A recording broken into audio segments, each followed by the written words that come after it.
Anyway, he's live now. Let's take a look at what he has to say. Dumbass. Excuses. And you set records, and we can't let the next administration even think about taking it down, if you can believe that. I don't think that will happen. I think when you see what it does and how it's so important for our country, nobody's going to be touching it. And you are very proud of it, and you're proud of the work you did, because we really designed it together. We're joined together to celebrate a great achievement, the extraordinarily successful building of the wall on the southern border. Before we begin, I'd like to say that free speech is under assault like never before. The 25th Amendment is of zero risk to me, but will come back to haunt Joe Biden and the Biden administration. As the expression goes, be careful what you wish for. The impeachment hoax is a continuation of the greatest and most vicious witch hunt in the history of our country, and is causing tremendous anger and division and pain, far greater than most people will ever understand, which is very dangerous for the USA, especially at this very tender time. And now I'd like to briefly address the events of last week. Millions of our citizens watched on Wednesday as a mob stormed the Capitol and trashed the halls of government. As I have consistently said throughout my administration, we believe in respecting America's history and traditions, not tearing them down. We believe in the rule of law, not in violence or rioting.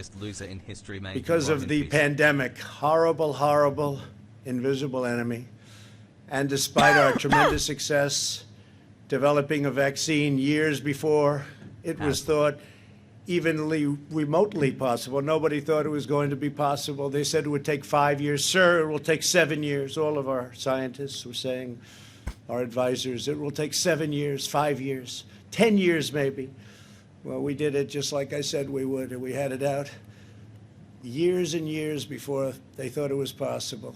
And we're now delivering it to states, including your state, where your governor and government are doing a terrific job in getting it administered. Texas and Florida is doing great. Some of them are doing great. Some aren't doing as well, but they have all they can handle, and we get it to them as fast as they need it, and even faster. But they're calling it a medical miracle, and this has been a difficult year and a very difficult election. The pandemic has made it a very, very difficult year for our country and virtually every country all over the world. Now is the time for our nation to heal, and it's time for peace and for calm, respect for law enforcement and the great people within law enforcement, so many are here, is the foundation of the MAGA agenda. And we're a nation of law, and we're a nation of order. That is why we're here today to talk about what we must do to uphold the rule of law in America and how we must continue to support our law enforcement heroes, which is exactly what you are. Do you feel like a hero? Yeah, I think you do, right? You're a hero. Do you feel like a hero? Believe me, you are. I want to thank Customs and Border Patrol Commissioner Mark Morgan, who's been incredible. Where's Mark? Mark, stand up, Mark. Great job. Fantastic. Chief Patrol Agent Brian Hastings. Brian, thank you very much. Great job.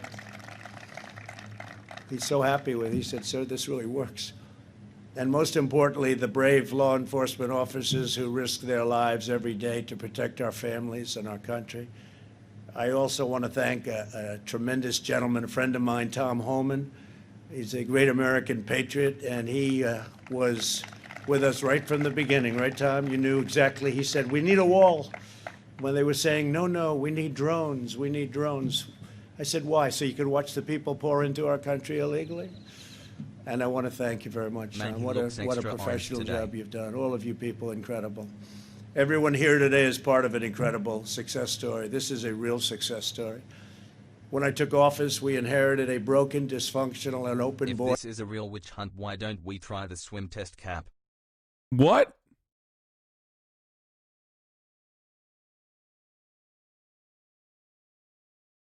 What just happened? Coronas. No, that's the FBI's live stream. We're going to return to that for now, but the cartels, the coyotes, and the special interests, and we restored the rule of law. For years, Why is the White politicians House not ran for live? office promising to secure the border only to get elected and to do the absolute exact opposite. They even promised a wall, if you remember. Happy 3 About month 10 Bob. years ago, they promised a wall, but they couldn't get it built. It wasn't easy getting it built.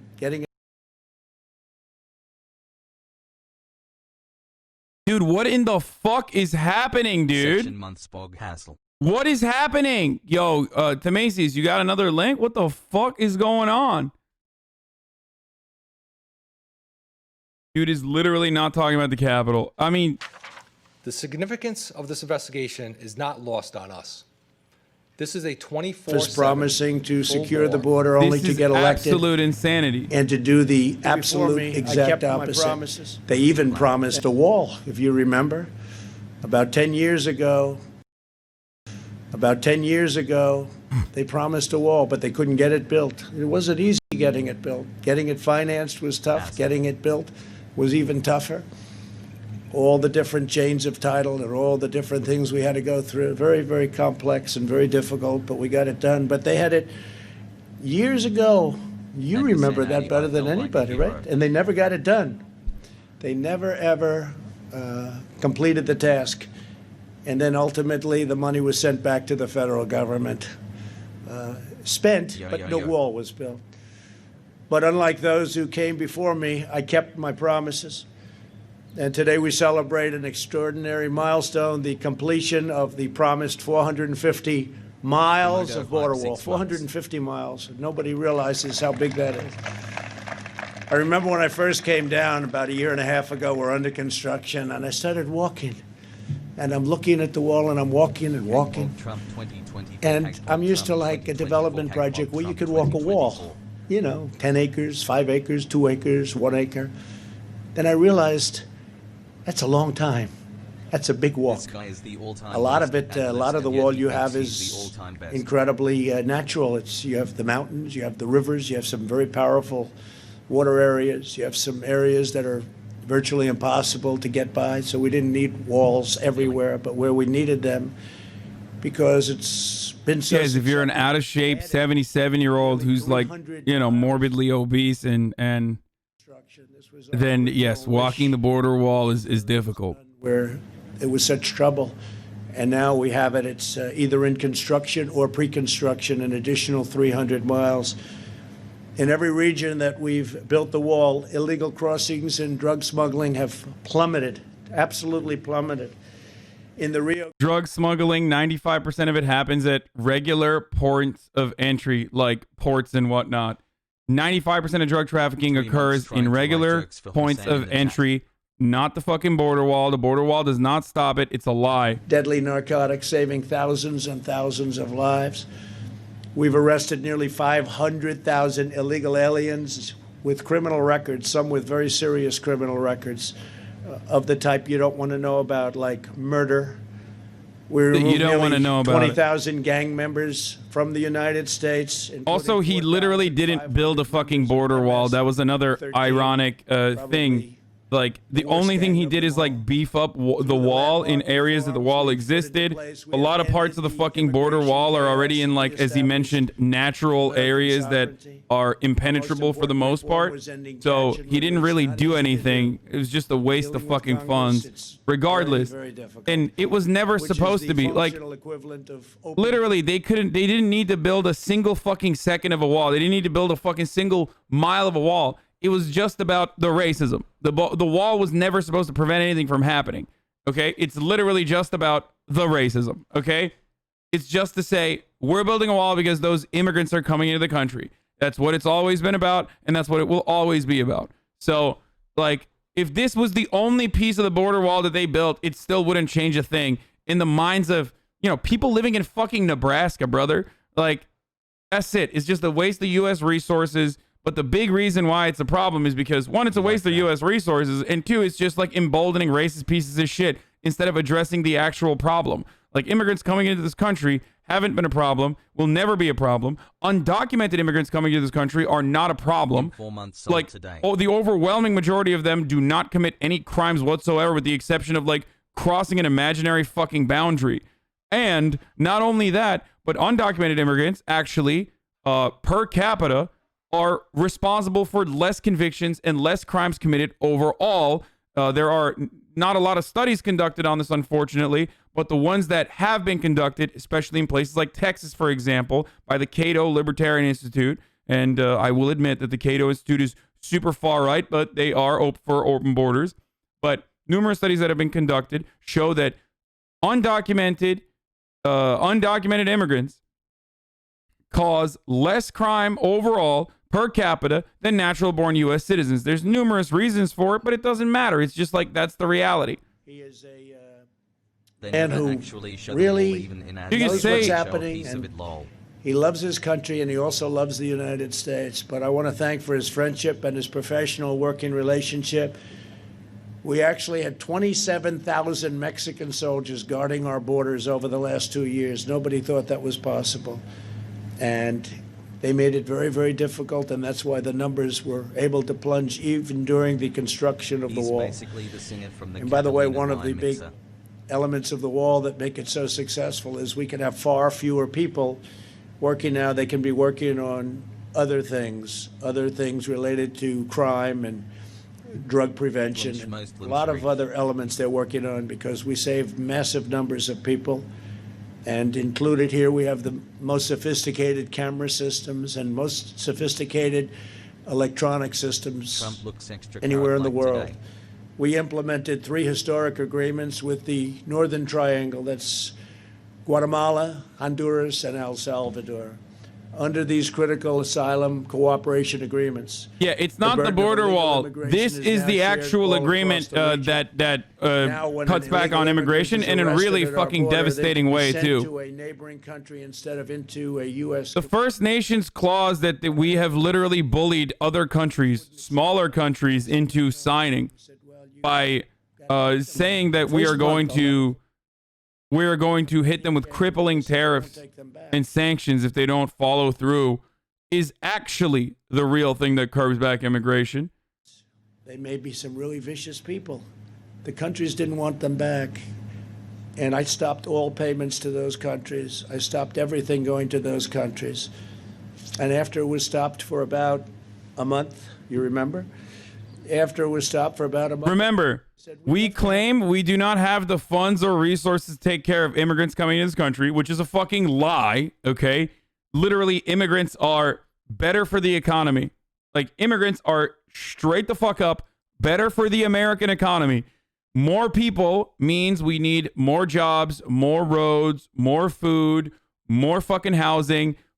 Again, more jobs. So there is no labor pool that is finite. It's virtually infinite, okay? When there's more people, there's more jobs. That's how this works. So it's a complete fucking lie told by Republicans that was disproven as an economic theory in literally the fucking 19th century, okay? So, doesn't matter. It doesn't matter, though. It's a lie they'll keep telling. Regardless, not only do we have the resources to take care of these people because they take care of themselves, but also on top of that, so we don't have the resources of the wealthiest nation on earth, but fucking Mexico does. Like the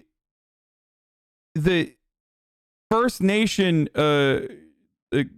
immigration agenda that we put together basically says, while us, the wealthiest nation on earth, can't take care of immigrants, so Mexico, a country that we can literally threaten by cutting off economic aid, a country that is not as wealthy as the United States of America at all, they'll be able to take care of it.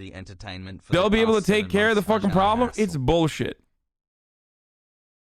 Every other sentence you say when discussing conservatives is, that's a lie.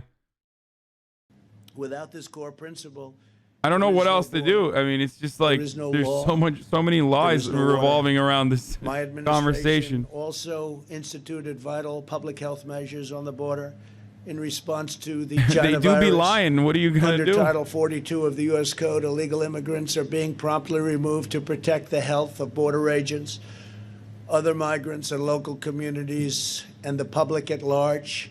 Removing these protections would invite a public health catastrophe of epic proportions, as you probably know. In Tijuana, various parts of Mexico, the COVID, it's got about 24 names. I can call it from COVID to China virus. I can call it Wow. the plague. I call it the China plague.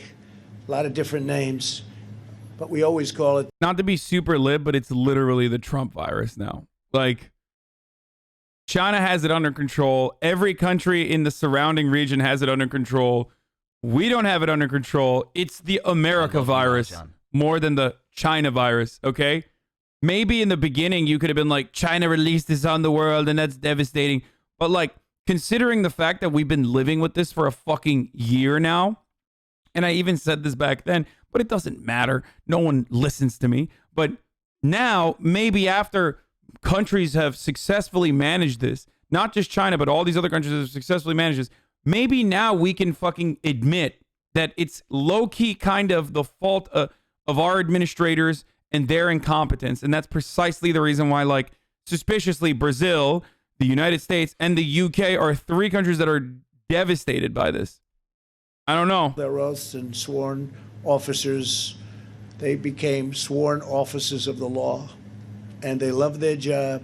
It's a tough job. Hassle. It's a nasty job. Motherfucker, more like BLM not paid what protest they virus? Really? Again, there were studies conducted on this that showed that because the Black Lives Matter protests were outdoors and with participated by those who were wearing masks, that they didn't have a significant contributor to COVID spikes. Again, doesn't matter. That's a lie, but it doesn't matter. You're going to lie anyway.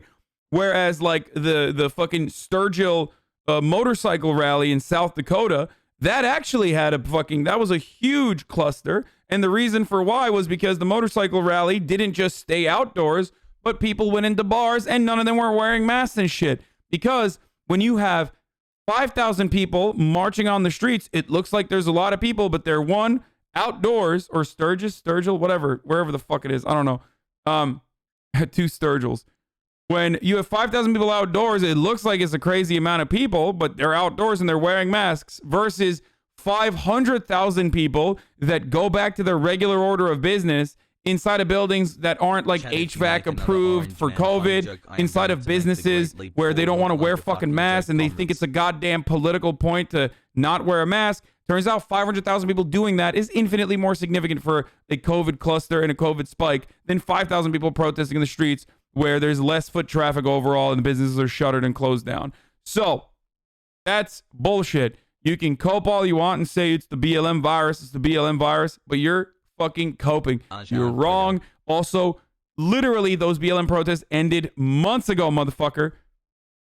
Months ago. And yet you're still trying to say like, oh yeah, it's recent. It's the spikes that are happening that literally correspond to Thanksgiving and Christmas holiday travel, where we have 4,000 people dying a day, and you're still like, well, remember when BLM protests happened back in July?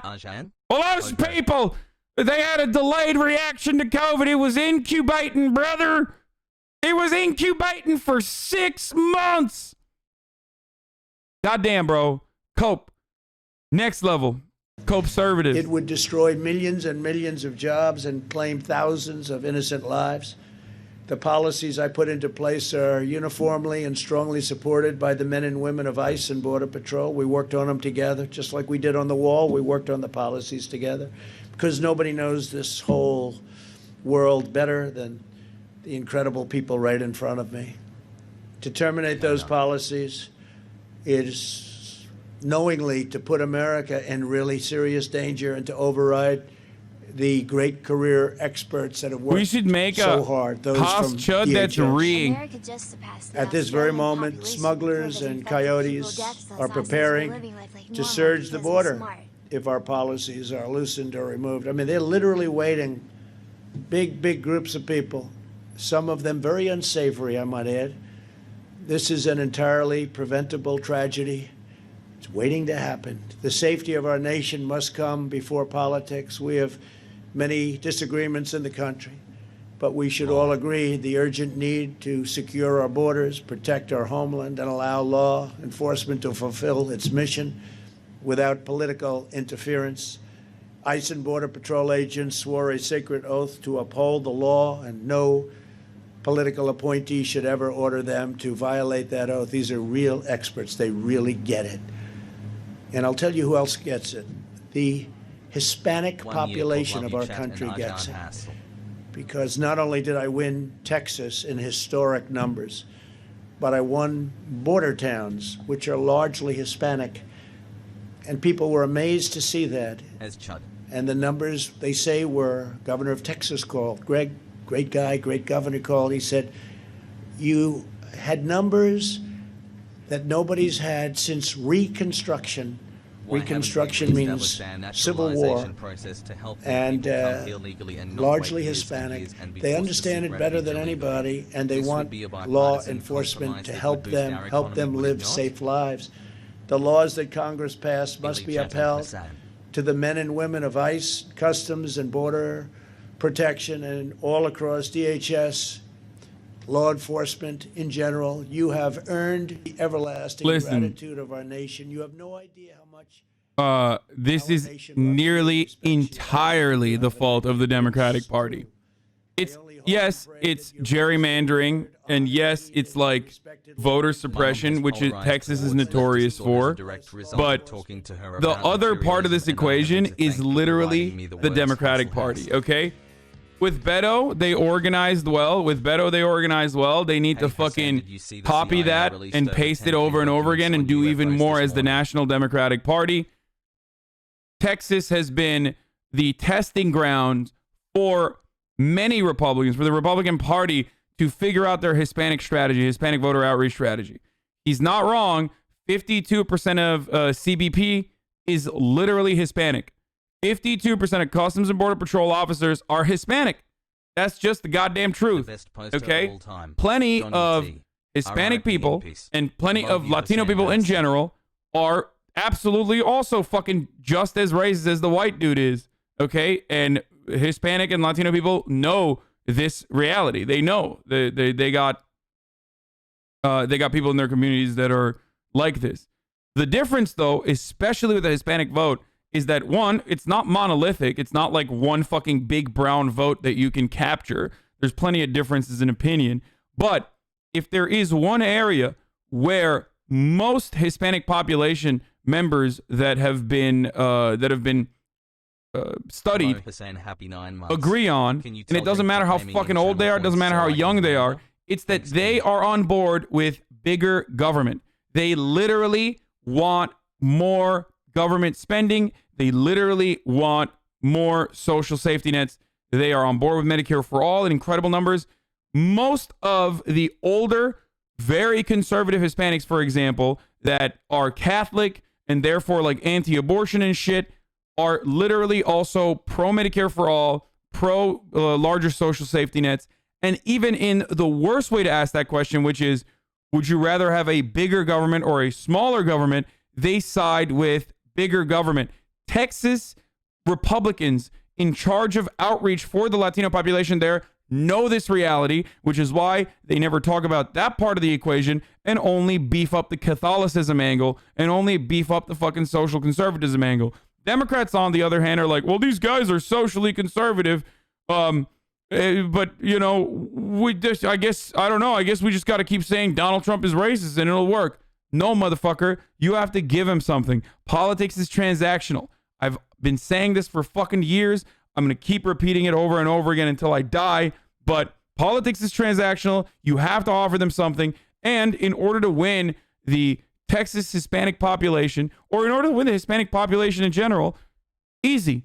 Get on board with Medicare for all. Get on board with fucking more Social Security payments. Get on board with more government spending. That's how you captivate the Latino vote. There's a reason why Bernie Sanders was the most popular politician amongst the Latino population, and like literally had a shot at even winning the Democratic primaries as a consequence of that, because Latinos carried Bernie. Okay? Because they want the government to work for them.